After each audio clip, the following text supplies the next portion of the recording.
오늘 함께 나눌 말씀은 누가복음 3장 15절로 22절까지의 말씀 함께 나누도록 하겠습니다. 누가복음 3장 15절로 22절까지의 말씀입니다. 제가 한 절, 여러분들이 한 절 번갈아서 교독하도록 하겠습니다. 백성들이 바라고 기다림으로 모든 사람들이 요한을 혹 그리스도신가 심중에 생각하니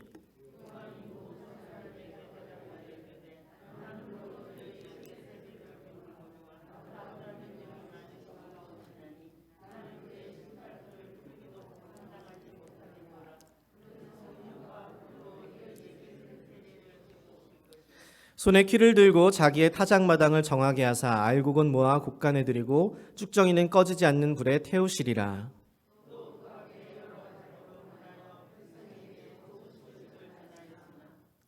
분봉왕 헤롯은 그의 동생의 아내 헤로디아의 일과 또 자기가 행한 모든 악한 일로 말미암아 요한에게 책망을 받고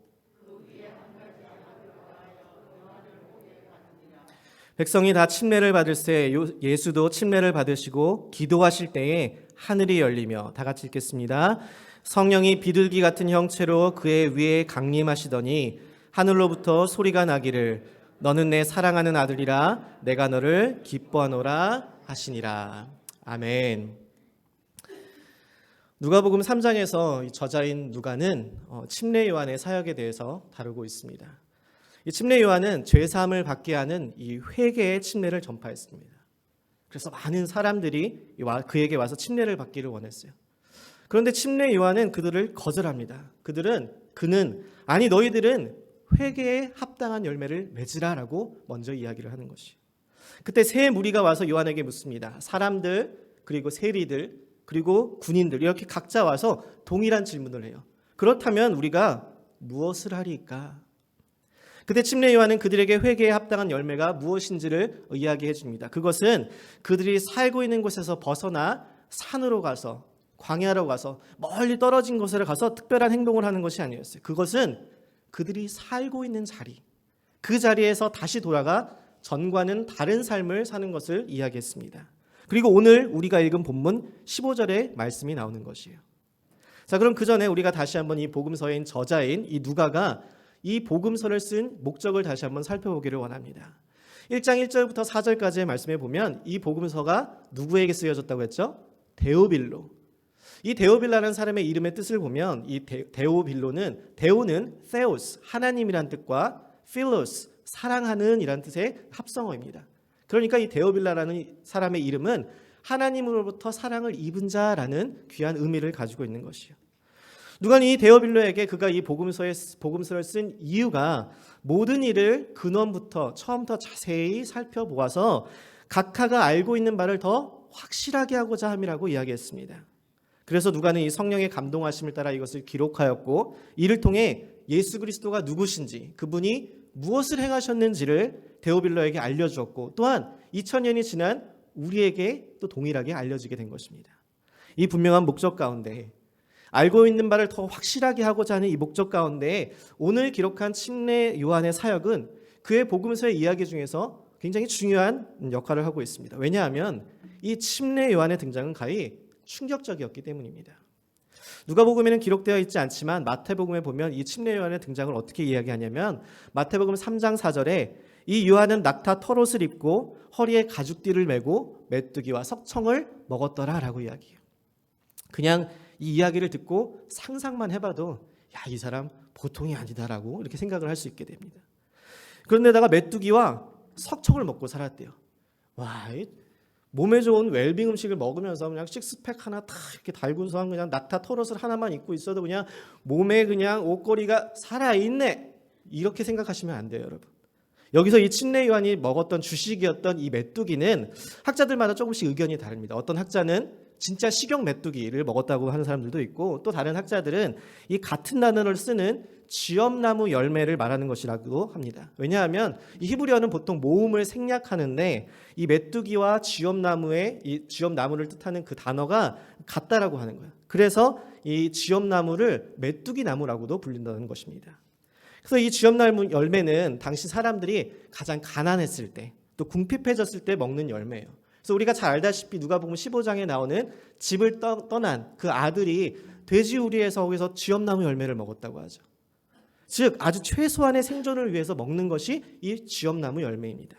그러니까 침례 요한이 광야에서 실제로 먹었던 것이 진짜 메뚜기든 아니면 쥐엄나무 열매였든 그거와 상관없이 그는 생존을 위해서 필요한 가장 최소한의 것, 청빈과 검소한 삶을 살았다는 것입니다.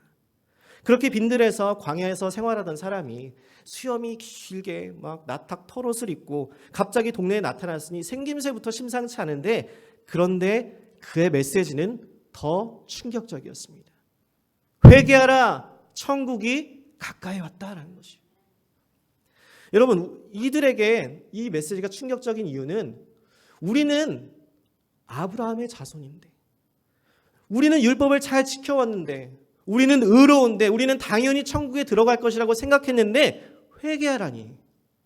요한의 이 모습, 요한의 이 행동, 이 요한의 메시지는 수많은 사람들이 그를 주목하게 했어요. 수많은 사람들이 그의 앞에 모여들기 시작했어요. 그런데 오늘 3장을 통해서 누가가 이야기하는 것은 이 침례 요한은 메시아가 아니라는 것이에요.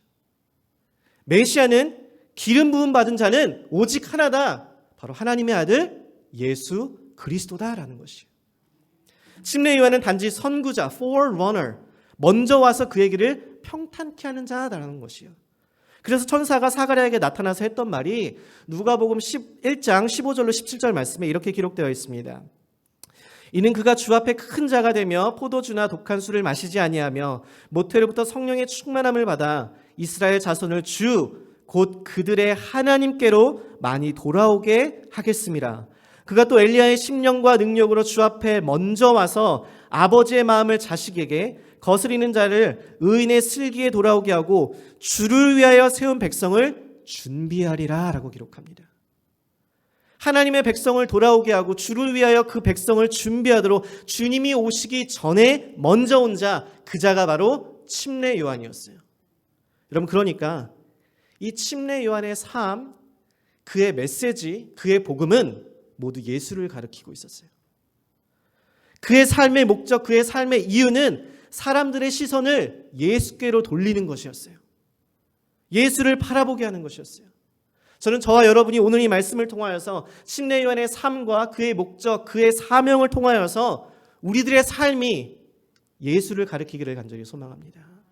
우리들의 삶의 시선이 예수께 고정되어 있기를 주님의 이름으로 간절히 축복합니다. 오늘의 본문의 말씀 가운데 먼저 우리가 주목해야 할 것은 바로 메시아를 향한 백성들의 기다림입니다. 3장 15절의 말씀 다 같이 함께 보시죠. 백성들이 바라고 기다림으로 모든 사람들이 요한을 혹 그리스도신가 심중에 생각하니 라고 기록합니다. 당시에 로마의 압제 가운데 있었던 이스라엘 백성들은 간절히 바라고 기다리는 것이 있었어요. 애타게 갈망하는 것이 있었어요. 우리가 코로나가 빨리 끝나기를 기다리잖아요. 이제는 좀 마스크 없이 좀 편하게 생활할 수 있기를, 빨리 얼굴을 좀 마주하고 같이 식사도 좀 할 수 있기를. 오랜만에 가서 교회를 좀 돌아보는데 옛날 생각이 많이 나더라고요.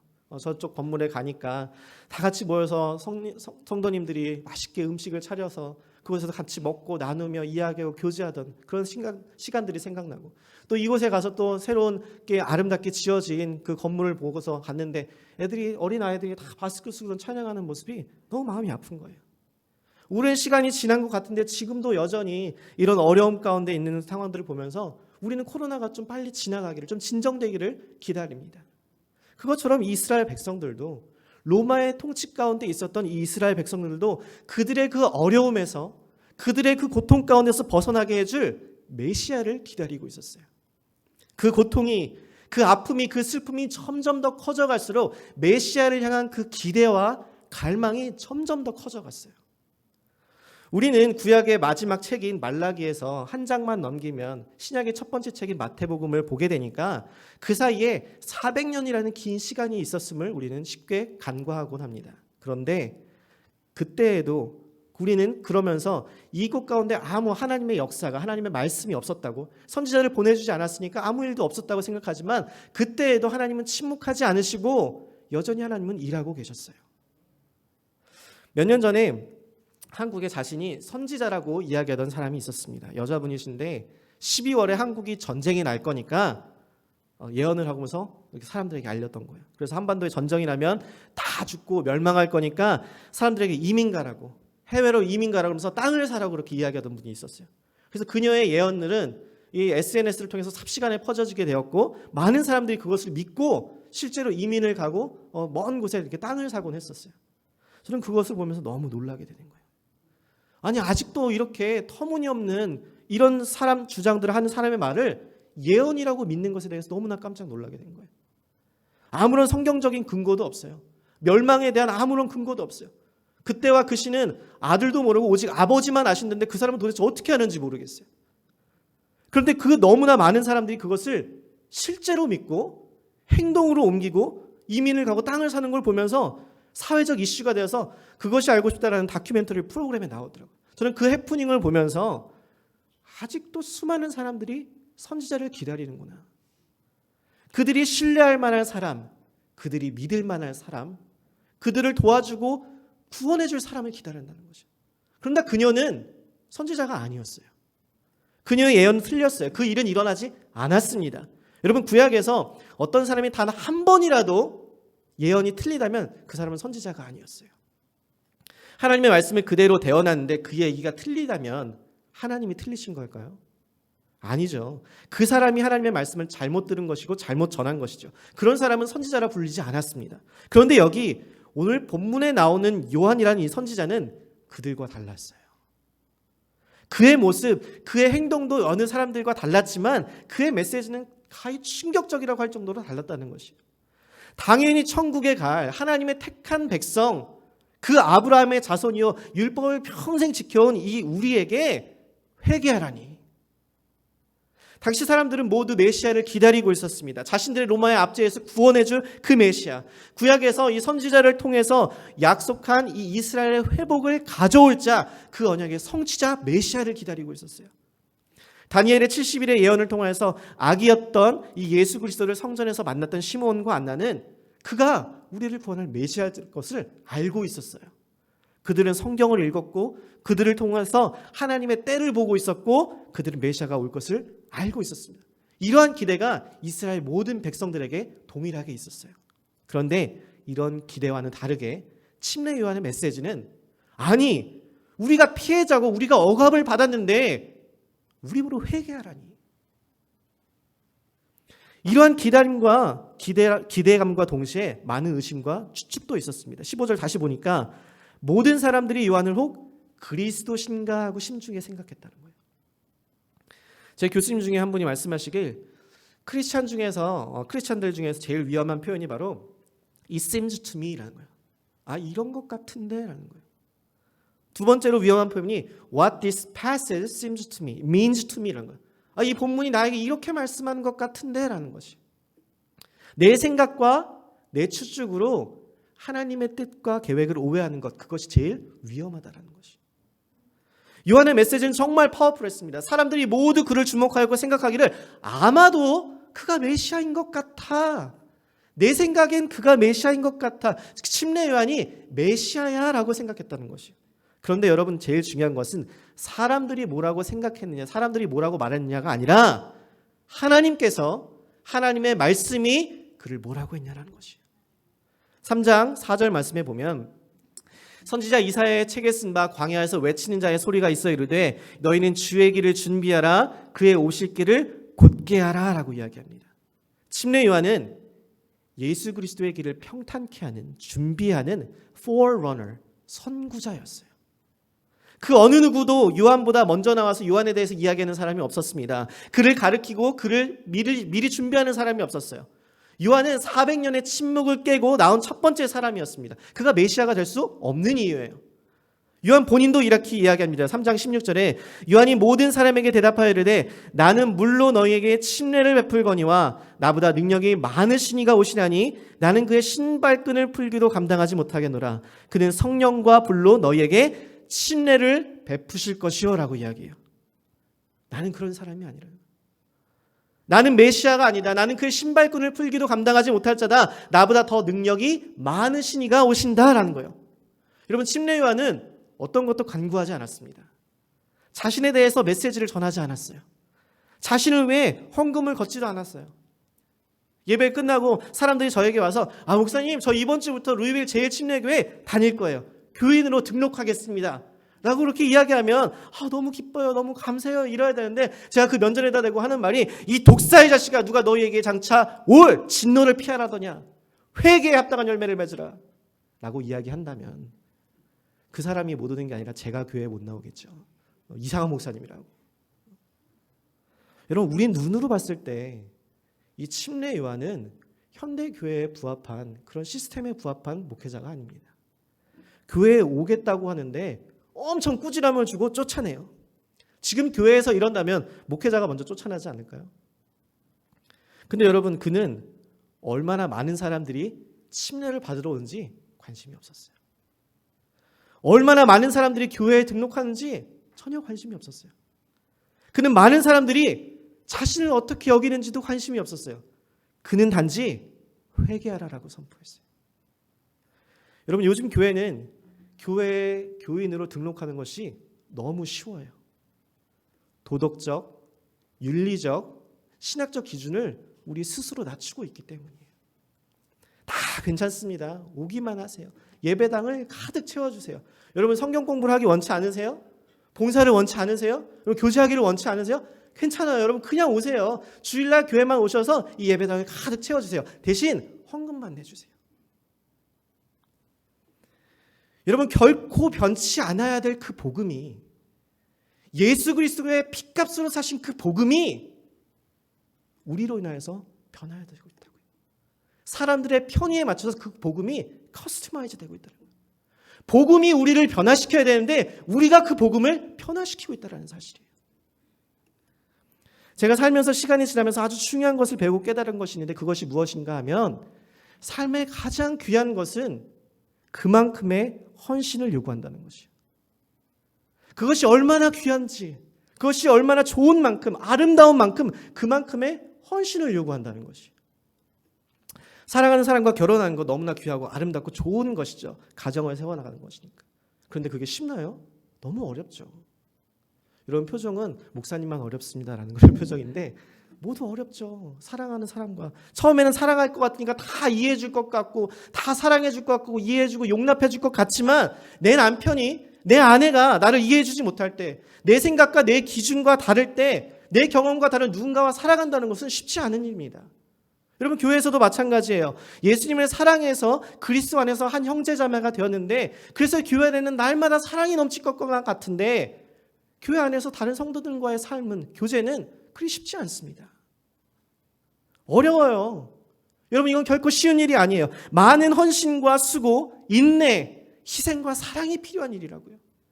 예수님을 따라가는 일은 쉬운 일이 아닙니다. 어려운 일이에요. 자기를 부인하고 날마다 십자가를 지고 따르는 길이에요. 그냥 소파 쿠션 듣고서 그냥 룰루랄라 하는 것이 아니라 무거운 십자가를 들고 날마다 내 자아를 죽이는 길이라고요. 요한은 그것을 이야기하는 것이에요. 3장 10절에서 14절의 말씀에 보면 계속적으로 세 무리가 와서 이야기를 합니다. 10절 말씀해 보시죠. 무리가 물어 이르되 그러면 우리가 무엇을 하리이까?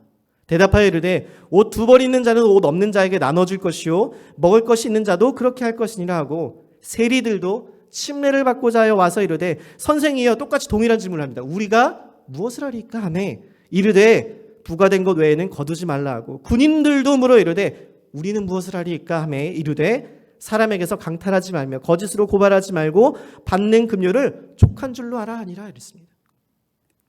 회개에 합당한 열매를 맺기 위해서 무엇을 해야 하냐고요?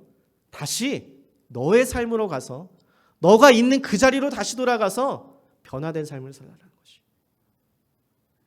당시 사람들은 수행을 하고 율법을 지키고 광야로 떠나가서 자신의 삶의 자리를 떠났는데 오히려 요한은 너의 삶의 자리에서 다른 모습으로 변화된 모습으로 그리스도인답게 살라라는 것이. 이런 그의 충격적인 메시지에 사람들은 그가 메시아인가 깊은 기대감과 소망을 가졌지만 침례 요한은 말합니다. 나는 메시아가 아니야. 나는 메시아를 가리키는 자, 그보다 먼저 와서 그의 길을 평탄케 하는 자, 그의 길을 준비하는 자 이런 것이. 나는 그저 능력 많으신 이가 누구인 자를 가르쳐주는 것이야. 그렇게 요한은 사람들의 시선을 예수께로 돌렸어요. Look at him, not me. 내가 아닌 예수 그리스도를 보라. 자, 그 다음 침례 요한의 말을 보시죠. 16절 후반부와 17절 말씀 보겠습니다. 그는 성령과 불로 너희에게 침례를 베푸실 것이요 손에 키를 들고 자기의 타작마다를 정하게 하사 이 알곡은 모아 곳간에 들이고 쭉정이는 꺼지지 않는 불에 태우시리라 이랬습니다. 여기서 이 말씀을 통해서 우리는 고대 근동의 추수에 대해서 조금 이해해야 합니다. 이 타작마당은 추수할 이 곡식을 타작하기 위해서 만든 곳으로서 이게 바람이 많이 부는 곳, 좀 높은 곳에서 바람이 많이 부는 곳에 평평한 곳, 그런 곳을 말합니다. 그곳에서 손에 키를 들고 이것에서 이게 영어로는 winnowing fork이라 그래서 이 지푸라기를 들어올 수 있는 삼지창 이런 것들을 이야기합니다. 근데 이 한국의 농기구로는 키라고 부릅니다. 이 버드나무나 대를 납작하게 만들어 서로 엮어갖고 이렇게 앞은 넓고 위에는 이렇게 좁게 만든 이게 바로 이제 키예요. 지금은 이제 사라진 풍습이지만 옛날에는 어린애들이 이제 밤에 지도를 그리면 이제 벌을 받고자 이제 소금을 가지러 동네를 돌아다니면서 소금을 받고자 했던 그게 바로 이제 키예요. 저는 뭐 이 지도는 뭐 대한민국뿐만 아니라 세계 지도를 그려가면서 아주 큰 꿈을 가지고 해서 그려봤는데 키는 쓰고 이제 소금을 구하러 다녀본 그런 기억은 없어요. 어쨌든 이 키에다가 곡물을 담고 이 공기놀이를 하듯이 크게 쳐올리면은 바람이 불어서 무거운 것들은 그냥 떨어지는데 가벼운 것들은 다 날아가 버리는 것이. 그래서 이 부는 바람에서 가벼운 거는 멀리 날아가고 무거운 알맹이만 이 필요한 이 알곡만을 가지고 있게 되는 것이죠. 곡식이 아닌 이 쭉정이를 바람에 날리게 해서 무거운 이삭은 또 이제 가까운 땅에 떨어지고 먼 것은 이제 다 흩어지게 하는 이런 것들을 사용하는. 이렇게 타작마당에서 이 키를 켜는 이유는 바로 구분하는 데 있어요. 알곡과 쭉정이를 구분하는 거지. 이렇게 해서 키에는 알곡만, 필요한 알곡만을 남겨두는 것이죠. 여러분 지금 침례 요한은 이 메시아가 오는 것이 바로 이와 같다라고 이야기하는 것이. 메시아가 오는 목적은 바로 쭉정이로부터 알곡을 구분하는 데 있다는 거예요. 무엇이 진짜인지, 누가 그에게 속했는지, 누가 그렇지 않은지를 구별하는 데 있다는 거예요. 여러분 여기서 잘 보세요. 요한의 메시지는 현재형이었어요. 회개하라, 천국이 왔다. 지금 당장 하라는 것이요. 그리고 지금 회개에 합당한 열매를 맺고 침례를 받으라라는 것이었어요.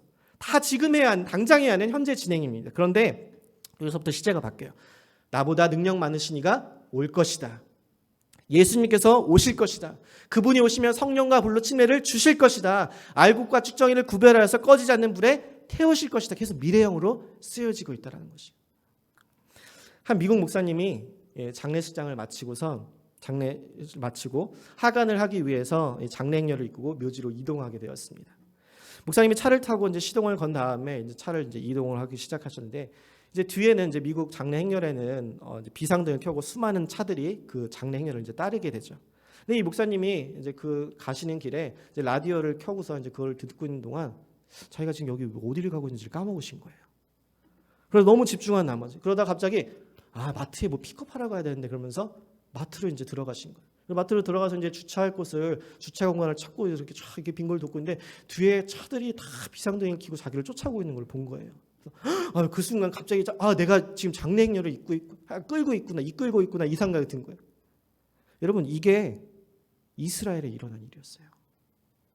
하나님께서 이스라엘 백성들을 택하시고 그들을 이끌고 가시고 있었는데 가장 앞선 자로 택하여 그들을 보고 사람들이 하나님을 보게 하려고 했는데 그런데 그들은 하나님을 보지 않았어요.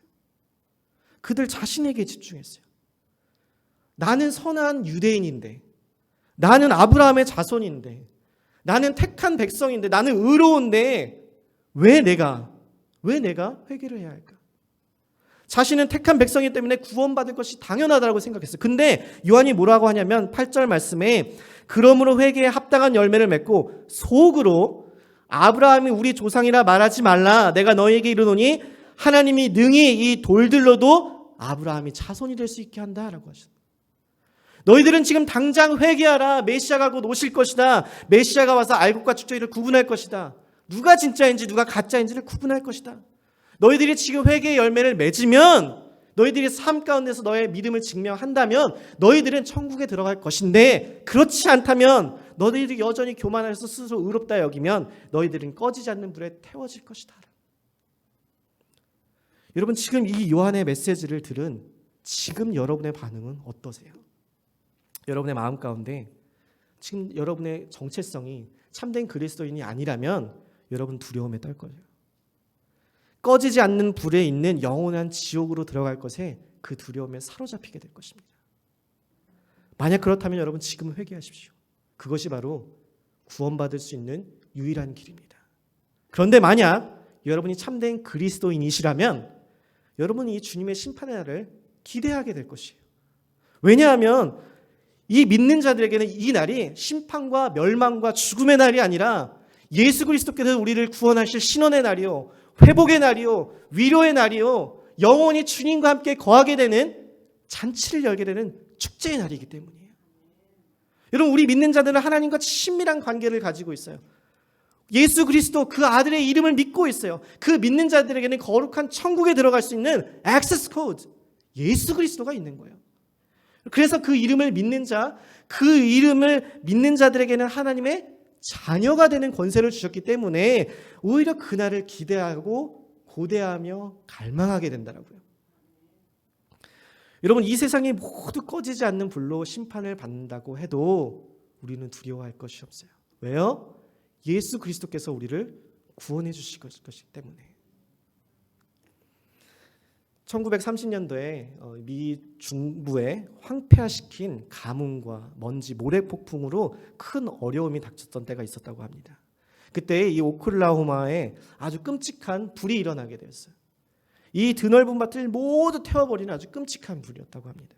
그때 여러 닭장과 곡간들 몇몇 집을 소유하고 있었던 농부가 저 멀리서 큰 불이 자기네 집 앞으로 오는 것들을 보게 됩니다. 너무나 큰 불이었기 때문에 걷잡을 수 없도록 이렇게 다가오는 그 불을 보면서 자기가 살 수 있는 유일한 길은 미리 집 앞에 불을 지르는 것이라고 생각한 것이에요. 그래서 그 곳간의 주변에 있는 벼들과 잔디를 이렇게 미리 다 태워서 자신이 컨트롤할 수 있게, 불이 더 이상 이미 타버렸기 때문에 들어오지 못하도록 한 것이에요. 그런데 이 불이 너무너무 큰 불이었기 때문에 그 불이 가까이 왔을 때 그 주위를 다 휩쓸어버리고 그 곡간과 닭장들과 그 모든 것들을 다 불태워버린 거예요. 얼마나 허무하겠어요. 다음날 아침 그 농부는 다 타버린 그 폐허가 된 그 곡간과 닭장들을 어린 아이와 함께, 아들과 함께 천천히 걸어가고 있었어요. 절망과 황폐함을 그런 걸 생각하면서 걷고 있는데 너무나 많은 것들의 불길에 다 타버린 것을 보고 절망하고 있는 그때 그 발 앞에 타버린 암탉이 한 마리가 있는 거예요. 그래서 그 암탉을 발로 툭 쳤는데 그 암탉 날개 아래에 있었던 4마리의 새끼 병아리들이 쪼로로로 이렇게 나오기 시작하는 거예요. 그 어미닭이 뜨거운 불길 속에서도 자신이 다 타버리는 그 순간 속에서도 그 자신의 병아리들을 지키고 있었다는 것이죠. 여러분, 이것이 바로 예수 그리스도께서 우리에게 행하신 일이에요. 하나님의 진노가 임할 때, 꺼지지 않는 하나님의 진노가 임할 때 자신이 모두 다 타버려 죽일 것임을도 알고 있음에도 불구하고 예수 그리스도께서 그 날개 아래 우리를 보호하여 주신다고요. 그 심판 가운데 예수 그리스도께서 우리를 보호하여 주시고 구원하여 주신다는 것이에요. 여러분, 이것이 우리가 선포해야 될 복음이고 우리가 주님의 날을 고대해야 되는 이유예요. 하나님의 진노는 이미 이루어졌어요. 우리가 아닌 예수 그리스도께서 이미 다 치루어 주시는 거예요. 그래서 우리가 가리켜야 할 분은 오직 예수 그리스도이신 거예요. 그 십자가의 사랑, 그 놀라운 한없는 희생적인 사랑으로 인해서 우리가 구원받았음에 감사하며 우리의 모든 삶을 통하여서 예수 그리스도를 나타내야 하는 줄 믿습니다. 여러분, 요한은 수많은 사람들이 자신을 주목할 때 아니요, 나는 아닙니다. 내가 아니라 예수를 바라보세요. 자신을 부인하고 예수를 가리키는 삶을 살았어요. 그리고 알곡과 쭉정이를 가릴 것이니 그의 앞에 나오라. 예수 그리스도 앞에 나오라. 그에게 성령과 불로 침례를 받으라. 그에게 구원이 있다라고 이야기하는 것이에요. 여러분, 저는 저와 여러분의 삶이 이 침례 요한처럼 우리는 쇠하여지고 예수 그리스도가 흥하여지는, 우리는 죽고 예수 그리스도가 사는 그 귀한 삶이 되기를 주님의 이름으로 간절히 축복합니다. 마지막으로 세 번째 3장 21절부터 22절의 말씀 보겠습니다. 백성이 다 침례를 받을새 예수도 침례를 받으시고 기도하실 때 하늘이 열리며 성령이 비둘기 같은 형체로 그의 위에 강림하시더니 하늘로부터 소리가 나기를 너는 내 사랑하는 아들이라 내가 너를 기뻐하노라 하시니라 이랬습니다. 침례 요한의 강력한 메시지로, 회개의 메시지로 인해 많은 사람들이 침례 요한에게 다가와 침례를 받습니다. 여러분, 여기서 잠깐 침례에 대해서 이야기를 하자면 이 성경에 나오는 침례의 원어는 뵙티저입니다. 뵙티저. 이 예수께서 물속에 완전히 들어가서 푹 잠겨 있다가 나오는 것을 의미하는 것이에요. 예수님께서 침례를 받으실 때 이 동일한 내용의 다른 복음서에도 예수께서 물속에서 올라오실세라고 기억해요. 들어가셨다가 물속에 푹 잠기셨다가 올라오는 거예요. 이 세례는 침례와 같이 물속에 들어갈 수 없는 사람들, 물속에 잠겨서 숨을 참거나 멈출 수가 없는 노약자들이나 질병을 가진 사람들, 임산부들 이런 같이 예외의 경우에 약식으로 물을 뿌리는 스프링클링을 의미합니다. 한국에는 이제 장로교가 먼저 들어와서 성경에서도 이 침례가 세례로 기록되어 있는데 원어나 역사적으로나 성경적으로도 침례가 더 영적인 의미로도 더 성경적인 것입니다. 그래서 현재 우리가 행하는 침례에서도 물속에 들어갈 때에 예수 그리스도와 함께 우리가 죽고 물속에서 올라올 때에 예수 그리스도와 함께 사는 이 연합의 의미가 가지고 있는 거예요. 주님은 내 삶의 주인이시오. 내가 주님과 함께 주님을 나의 구세주로 영접하겠습니다라는 public confession, 공적인 결단이요 선포인 것이에요. 물로 내 더러운 죄를 모두 씻고 이제는 거룩한 주님과 동행하면서 그의 의로운 옷을 입고 내가 그분과 연합하여 살겠다는 공적인 선포인 것입니다. 자, 그러면 여기서 우리가 질문해 보아야 돼요. 예수님은 하나님의 아들이신데 죄가 없으신 분이신데 그가 씻어야 할 죄가 없는 하나님이신데 그가 왜 죄를 씻는 침례를 받으셔야만 했을까요? 요한도 우리와 동일한 질문을 가지고 있었습니다. 14절 마태복음 3장 14절에 보면 이렇게 얘기했습니다. 요한이 말려 이르되 내가 당신에게서 침례를 받아야 할 터인데 당신이 내게로 오시나이까? 예수께서 대답하여 이르시되 이제 허락하라. 우리가 이와 같이 하여 모든 의를 이루는 것이 합당하니라 하시니 이에 요한이 허락하는지라 라고 얘기해요. 여러분, 예수님께서는 회개할 것이 있어서 침례를 받으러 오신 것이 아니었어요. 예수님께서는 모든 의를 이루기 위함이었다는 것이죠. 침례 요한이 말했던 것이 무엇이죠? 회개하라, 천국이 가까이 왔다라고 이야기했어요. 그리하여 사람들이 그에게 와서 침례를 받고 하나님 나라를 준비했습니다. 예수님께서는 사실 회개하실 죄가 하나도 없었지만 그가 침례를 받으심으로 말미암아 이 땅에 하나님의 나라를 가져오는 것이었어요. 인간의 몸을 입고 내려오신 그 예수님이 하나님의 나라를 갖고 옴으로써 그것을 증명하는 것이었다는 것이에요. 그래서 요한은 감히 하나님의 아들 예수 그리스도에게 침례를 주는 것을 허락한 것이었습니다. 그것이 하나님의 뜻을 이루는 것이기 때문에. 여러분, 이렇게 예수님께서 그것을 허락하시고 침례를 받는 것을 허락하셨을 때 어떤 일이 벌어졌냐면 성경에 이렇게 기록되어 있습니다. 하늘이 열렸다. 하늘이 열렸다. 여기서 그냥 지나가면 안 되는 구절이 있는데 21절 말씀해 보니까 백성이 다 침례를 받을 때 예수도 침례를 받으시고 기도하실 때에 하늘이 열리며 하래요. 침례를 받으시고 하늘이 열리게 되는 그 사이에 기도를 하셨다는 것이에요. 여러분, 하나님께서 말씀하시고 이 예수님께서 그 말씀에 순종하는 모든 의를 이루는 그 순간 예수님께서는 기도하셨다는 것이에요. 여러분, 죄가 없으신 그분이, 그 누구보다도 크신 그분이, 하나님과 완벽한 교제를 나누고 있으신 그분이 오히려 침례 요한한테 침례를 줘야 되는 그 순종을 받으시는 분이 오히려 그 침례를 받으시는 순종을 보여주신 그분이 순종할 때 이렇게 기도하셨더라면 여러분, 우리는 순종할 때 얼마나 더 기도해야 할까요?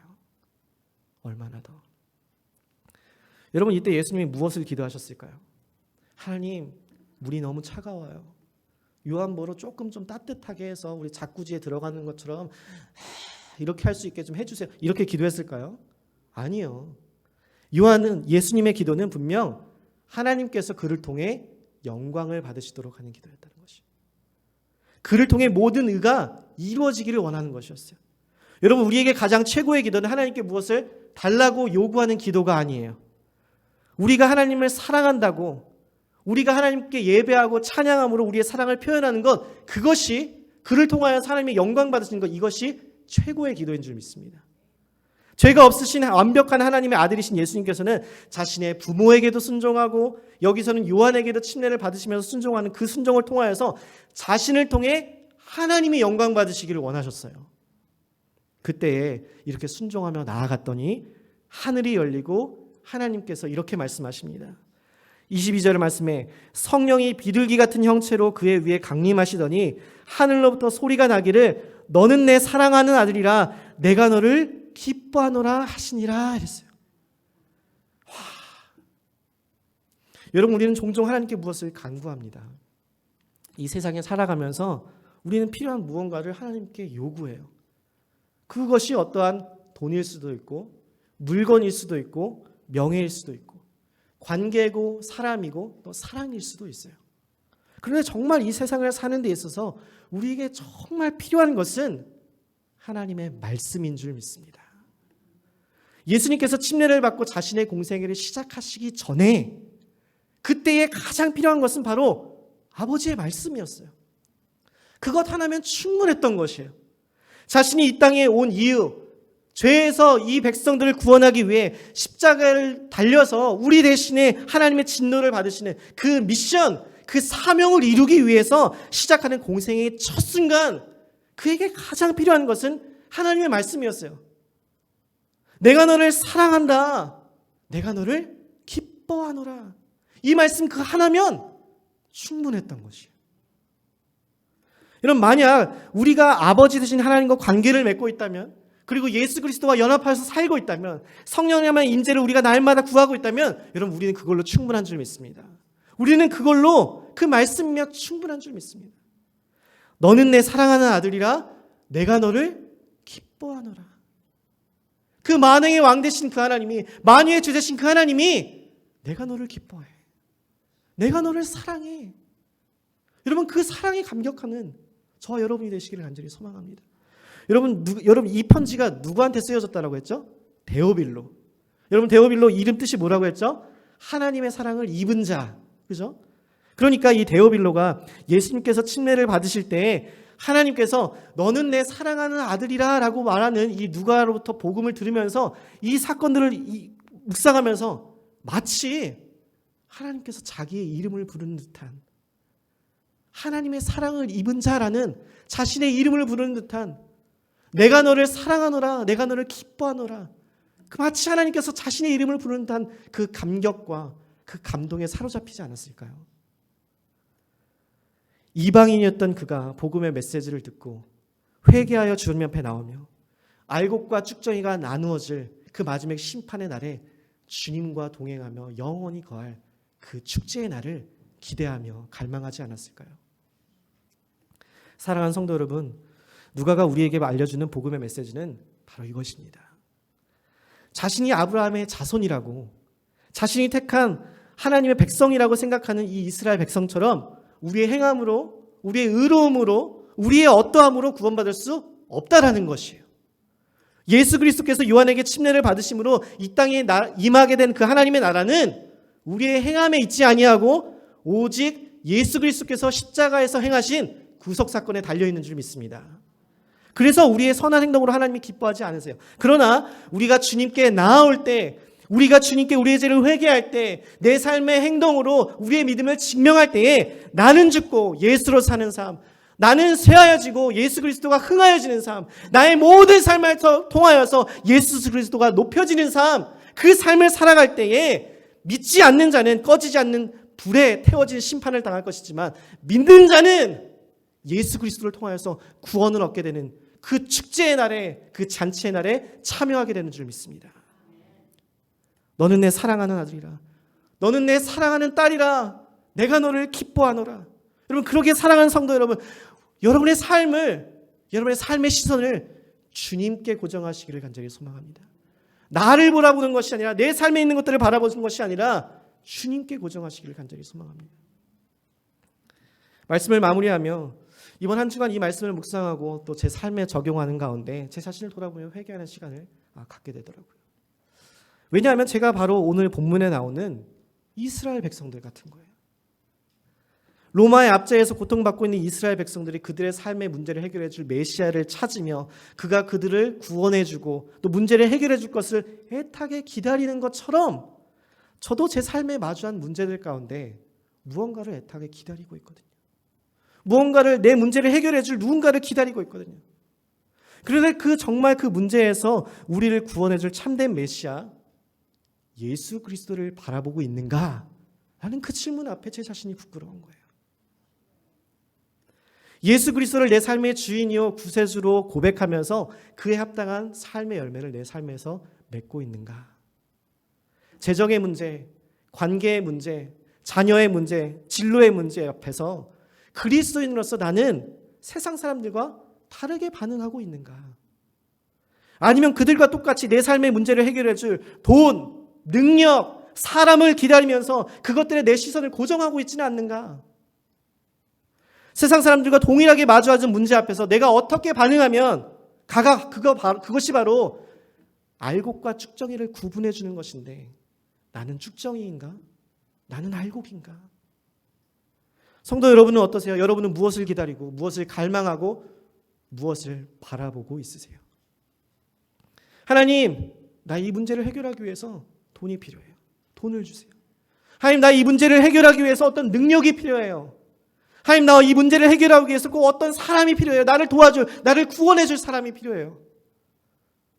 하나님께서 그런데 우리에게 하시는 말씀은 돈이 아니야. 사람이 아니야.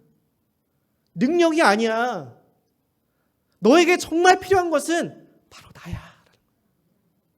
하나님의 말씀이라는 것이에요. 로마의 압제에서 그들을 자유케 해줄 그 사람은 아니 로마보다 더 큰 죄악의 사슬에서 그들의 영혼을 구원해 줄 사람은 다른 무언가가 아니라 다른 누군가가 아니라 바로 예수 그리스도였어요.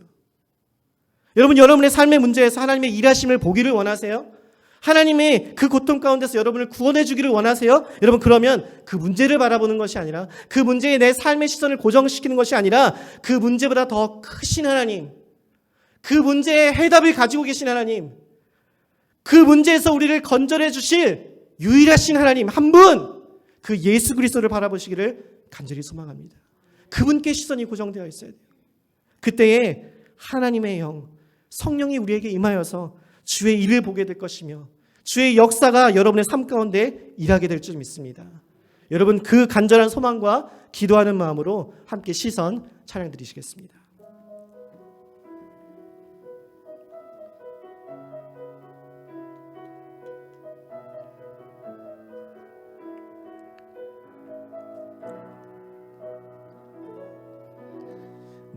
내게로부터 눈을 들어 주를 보기 시작할 때 주의 일을 보겠네. 내 작은 마음 돌이키사 하늘에 꿈꾸게 하네. 주님을 볼 때 모든 시선을 주님께 드리고 살아계신 하나님을 느낄 때 내 삶은 주의 역사가 되고 하나님이 일하기 시작하네. 성령이 나를 변화시켜 모든 두려움 사라질 때 주의 일을 보겠네. 황폐한 땅 한가운데서 주님 마음 알게 되리. 주님을 볼 때 모든 시선을 주님께 드리고 전능하신 하나님을 느낄 때 세상은 주의 나라가 하나님이 일하기 모든 시선을 주님께 드리고 모든 시선을 주님께 드리 살아계신 하나님을 느낄 때 살아계신 하나님을 느낄 때 내 삶은 주의 역사가 되고 문 주의 역사가 되고 하나님이 일하기 시작하. 우리 눈 감고 함께 기도하며 나가기를 소망합니다. 여러분 자신에게 한번 질문하여 보십시오. 여러분의 삶 가운데 무엇을 기다리며 무엇을 바라보며 무엇을 갈망하고 있습니까? 세상 사람들과 동일하게 마주하는 그 문제들 앞에서 여러분 어떻게 반응하고 있으세요?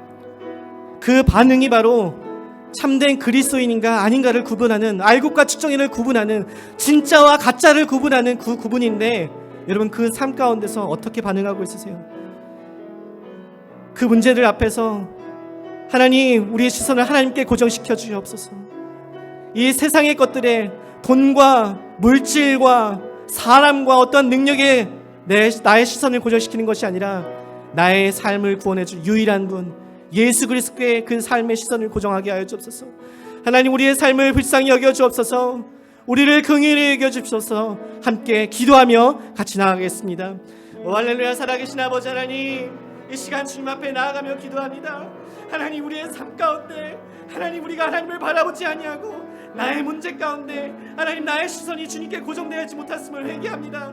회개에 합당한 삶을 맺기 위해 아버지 하나님, 내가 주님께 시선을 고정하기를 소원합니다.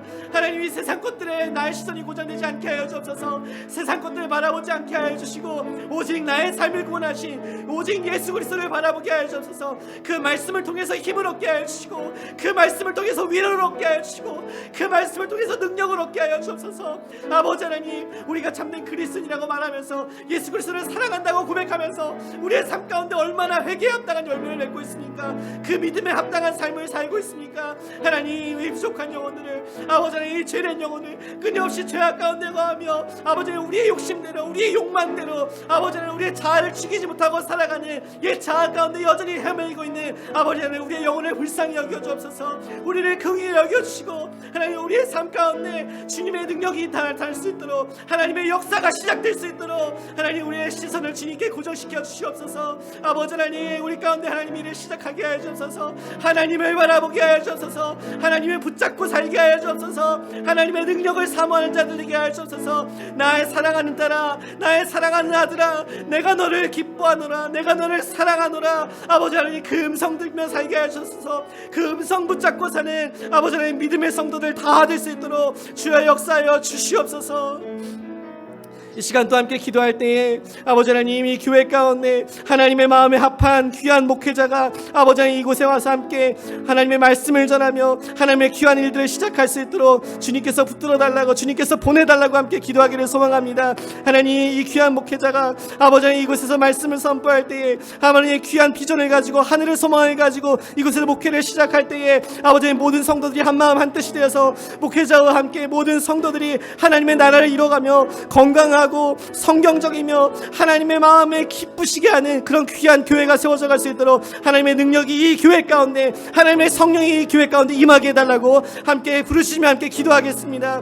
아버지 하나님, 이 교회를 하나님께서 붙들어 주시옵소서. 아버지 하나님, 담임 목사님의 부재한 가운데 있습니다. 하나님의 마음에 합한 귀한 목회자를 이곳 가운데 보내주셔서 하나님의 말씀이 이곳 가운데 선포되게 하시고 진리의 말씀이 선포될 때에 아멘으로 화답하며 모든 성도들이 함께 한 뜻이 되어서 하나님의 나라 위에서 이 교회 가운데 예수 그리스도의 복음이 증거될 수 있도록 하나님의 나라가 온전하게 세워질 수 있도록 모든 성도들이 한 마음으로 함께 교제하며 성도 안에 그리스도의 아름다운 교제를 세워가며 아버지 하나님, 이 교회가 아버지 이 지역 가운데 복음을 증거하는 교회한 믿음의 전초 기준으로 세워지게 하여 주옵소서.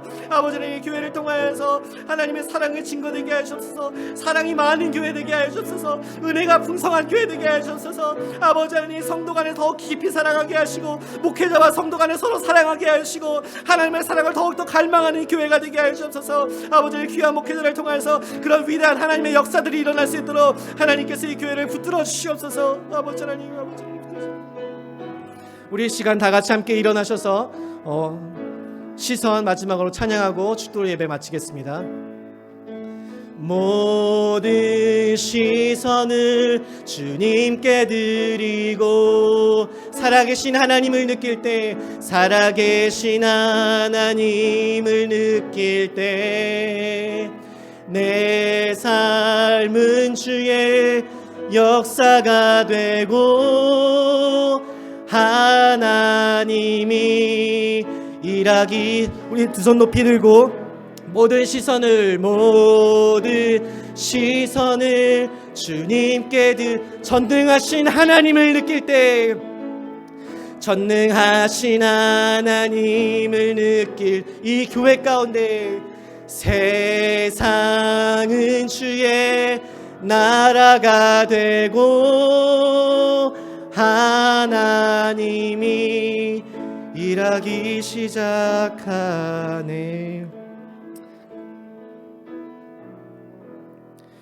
지금은 우리 구주 예수 그리스도의 놀라우신 은혜와 하나님 아버지의 극진하신 사랑하심과 성령 하나님의 교통하심이 오늘 이 자리에 참석하여 자신의 모든 삶을 통해 예수 그리스도를 가리키는 이를 소원하는 모든 믿음의 자녀들 머리머리 위에와 그 가정과 그 일터 위에 지금부터 영원토록 함께 하시기를 주 예수 그리스도의 이름으로 간절히 축원하옵나이다. 아멘.